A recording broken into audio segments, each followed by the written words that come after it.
Hey, how you guys doing? Welcome back to another episode of Soldiers Talk the Podcast. I'm your host, Staff Sergeant McPherson, and on this show we discuss military topics with current and prior service members. Today I have a special guest with me. I have Specialist Lugan. Hello. What's going on, man? It's going good. Just another start of the week. Okay, kind of introduce yourself to the people, like let them know where you from and just a little bit about yourself. Name's Specialist Lugan, first name Jacob, from Washington State, kind of all over, but primarily around the Seattle area. Soon to be 29 years old, married, no kids, nothing like that. Just one cat as well. Okay, so it says here you're from Seattle, Washington, right? Yes. Okay, so give the people like a little bit of background about like how was it growing up in Seattle, like? I mean, if anyone's heard, like Washington is it can be sometimes a very gray state just because it gets a lot of rainfall. But aside from that, it's a beautiful state. Being in Seattle, it's nice because you're so close to the water. So you have access to tons of fresh fish and other stuff. You can, during the summertime, it's very easy to find a place to go swimming or to just lounge out in the sun. The city's nice. It can sometimes be a maze if you're not used to it, but I don't know. I find that there's always something to do out there. It's very easy to find something to do, whether you prefer hiking, camping, or many other outdoors activities. I got you. So, did you spend your whole time in Seattle, like far as like high school? Yeah, I spent all my education and everything in high school. I didn't leave until after I joined the military. I got you. So that's what I want to get into. So what led you up to that decision to join in the Army? The biggest factor was the pandemic. When the pandemic hit and all the businesses, companies, everything started shutting down. Around that time, I had lost my job, and it became almost impossible for me to find work, even as an essential worker at like a grocery store. So I had kind of started panicking because I had an apartment at the time, and bills started racking up very quickly. I didn't know what to do as far as paying for them. And my family suggested, well, what if you join the military? And I was like, I mean, it might not be the perfect situation, but it's not a bad idea. Military is normally easy to join as long as you're able-bodied. And looked into it and decided, yeah, I'll do that. I got you. So you didn't have no outside influences, like far as like you didn't have any relatives that was already in the military? No, none of my relatives were already in the military. So you the first person to join the military in your family? Yes.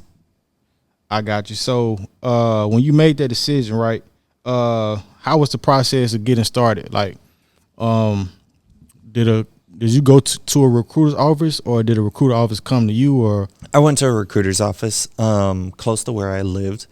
There was kind of like a mini mall shopping area, and at that location there was a recruitment office for all the branches. At the time when I started, I wasn't really sure who I would join and everything. I guess I was more of like just seeing what everyone had to offer. But the day I went there, most of the offices were closed, and the only one that had people in it was the Army one. So I spent a lot of time talking to them, looking into it, and they're like, well, regardless of the branch you choose, you're going to have to take the ASVAB test. So while you're here, why don't you go ahead and take that? So I did that, scored pretty high across all the different subjects. And they're like, well, if you want to join one of the branches, you can. But as far as the Army, you could do just about anything you wanted to. And I was like, I mean, that doesn't sound bad. And just because they were the only ones I spoke to at the time, I was like, yeah, I'll go ahead and just do that. I got you. So tell the people what MOS you chose? I chose what I do now, and what I chose when I enlisted is slightly different. When I enlisted as a 25 Charlie, which was a man pack radio. So I would have been just primarily dealing with radios, backpack radios, especially those along you would see with infantry units. But shortly after I got here at the 44th Med, my MOS was merged into the 25 uniforms, which are signal support specialists. And their job is to kind of have knowledge across everything signal in the Army, whether it's computers, radios, some kind of satellite equipment. Our job is to have a relatively base understanding of everything. And then when the opportunities arise to go further and pursue a better understanding among those different categories. Okay, so we'll get into that a little bit later.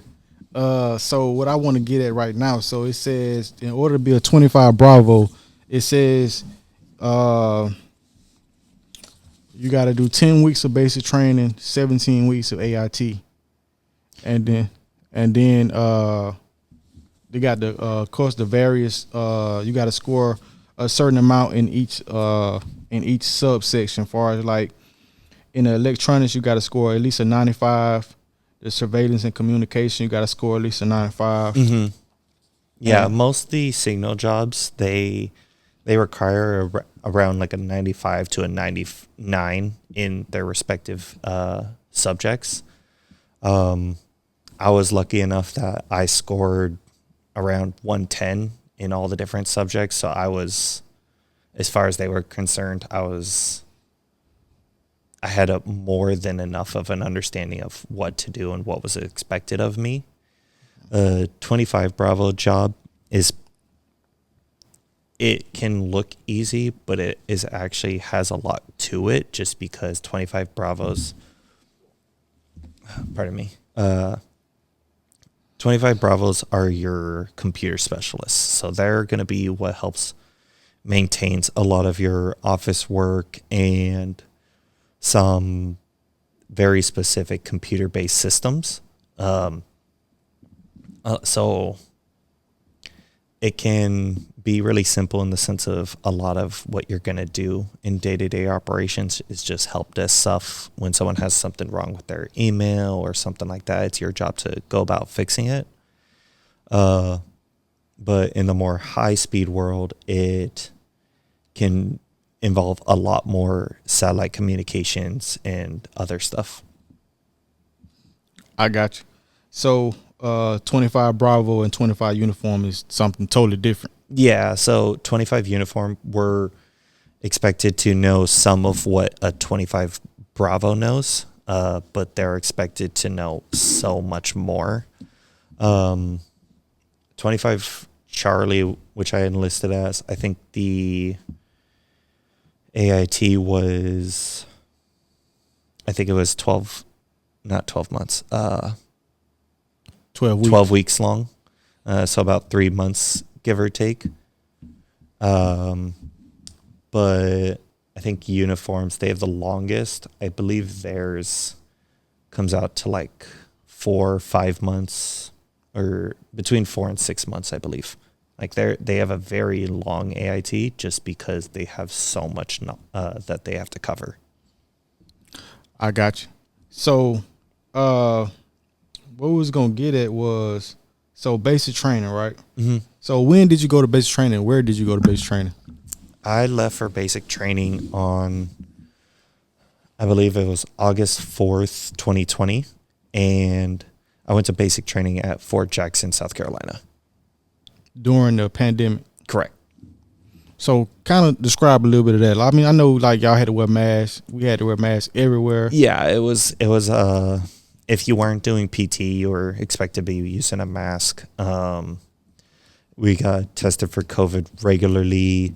Some training stuff had to be cut just for COVID purposes. Like A lot of the combatives classes had to be cut completely just because you couldn't exactly be face to face with someone and throwing them around if with COVID going on. But otherwise, it was a lot of fun. I would say it was one of the more interesting and fun moments of my life. I got you. Cause I know COVID.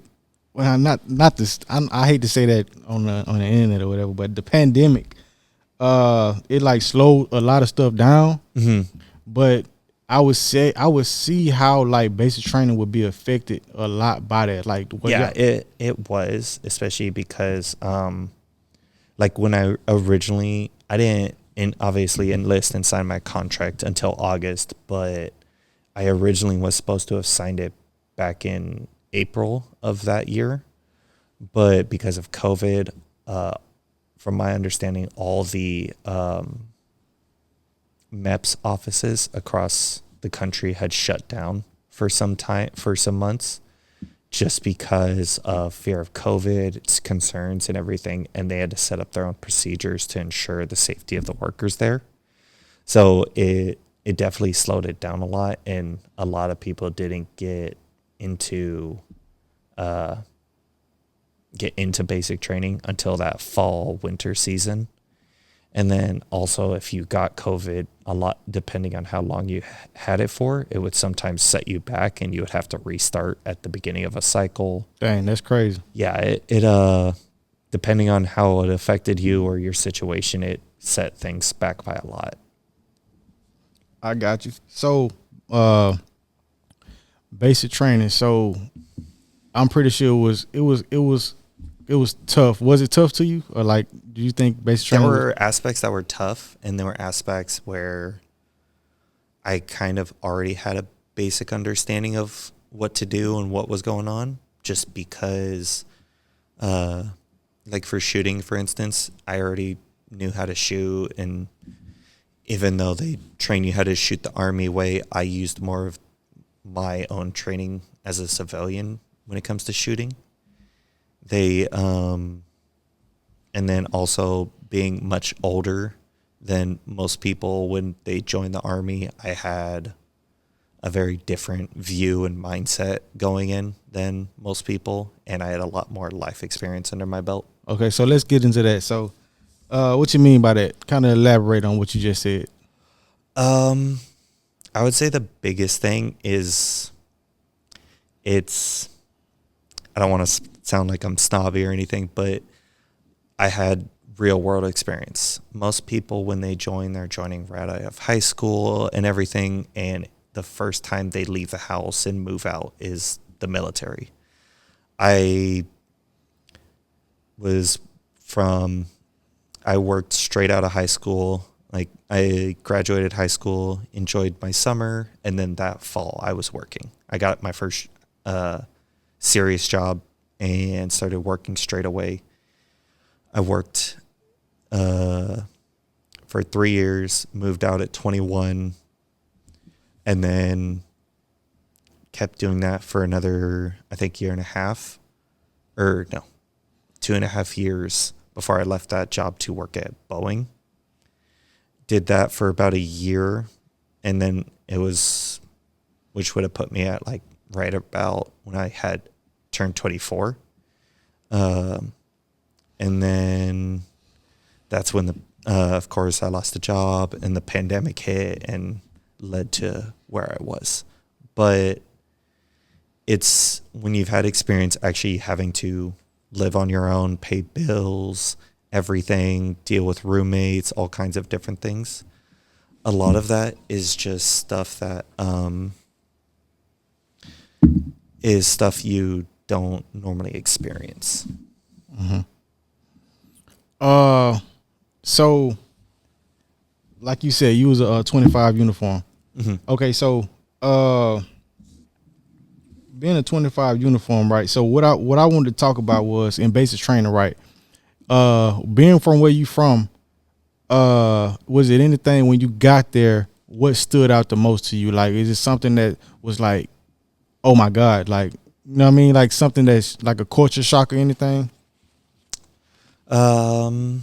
Because I know for me, it was basically standing at a position of attention. Like I didn't know that it was a shock to me of how like once they say position of attention, you can't move nothing. Yeah, Like that was definitely a big shock. Was trying to adjust to having to remain standing still so attentively, as well as coming from Washington, like moving to South Carolina. The all of a sudden the humidity and heat difference was very big adjustment for me.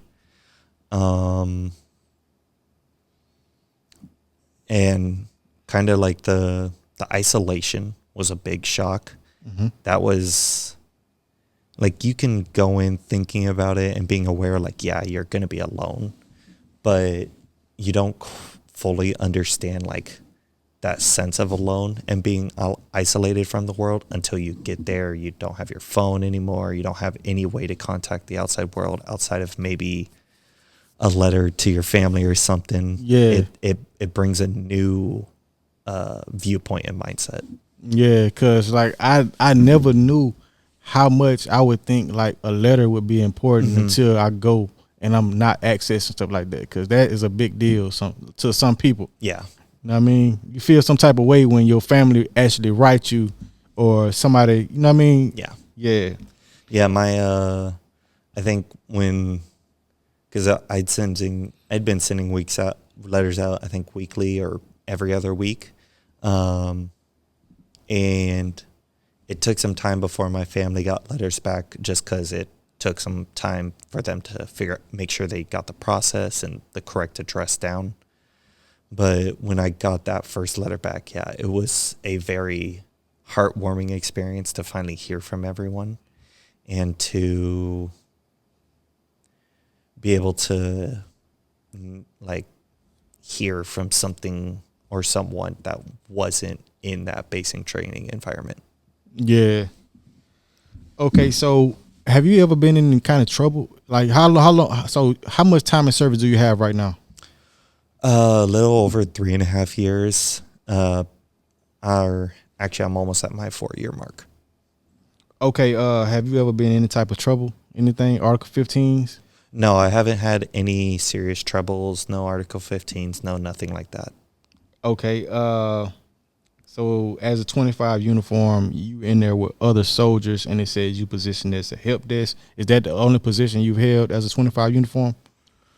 As far as signal, that's the primary position. As far as being here is just because we work in a lot more of an office-based environment, so you deal with a lot more help desk and just making sure people's accounts and day-to-day office operations are taken care of. But as far as the unit, no, I did some time as the unit armorer and barracks manager. I got you. So as a help desk, right, in the S6, what's some of the things that you do as a help desk? Like, I know you said people like small things when people come in, but what's some of the main stuff that you guys do as a help desk clerk? Making sure people's accounts are up to date as far as their certificates and everything. Helping getting new computers set up for people that are coming in or leaving, as well as making sure people have the correct email operations, as well as have access to shared folders, documents. You have Distro. Do y'all add people to distro? Yes, we do help handle the unit's distro, and then also just making sure people's accounts actually get set up so that way they can properly use the systems that is utilized by the base. And that's come from in processing, right? Correct. So let them know, what do they need to have to properly in process S6? To properly process S6, you first have to go through your S2 section to verify that your security clearance, everything is good to go. After that, then you would come see us. We would go about creating a SAR for you, which is a 1782, I believe. and that we get your basic information, contact information, stuff like that. After which we would send it off to your NCO, your first line supervisor. They would fill out their information, sign off on it. From there, it would go off to S2. They would review everything, sign off on it, and then it would finally come back to us. And one of our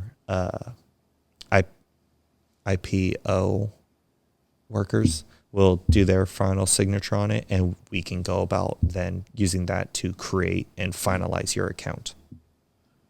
I got you.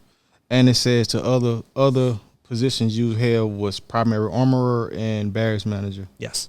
So how did you enjoy those positions? They were good. There was definitely a lot of stressful times, just because there were times where I was running it on my own, and when I first took over the positions, I was a brand new PFC. I had only been in the Army. I had just gotten to the unit.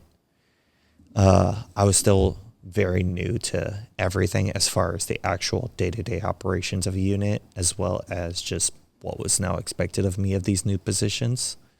So it was a very big learning curve.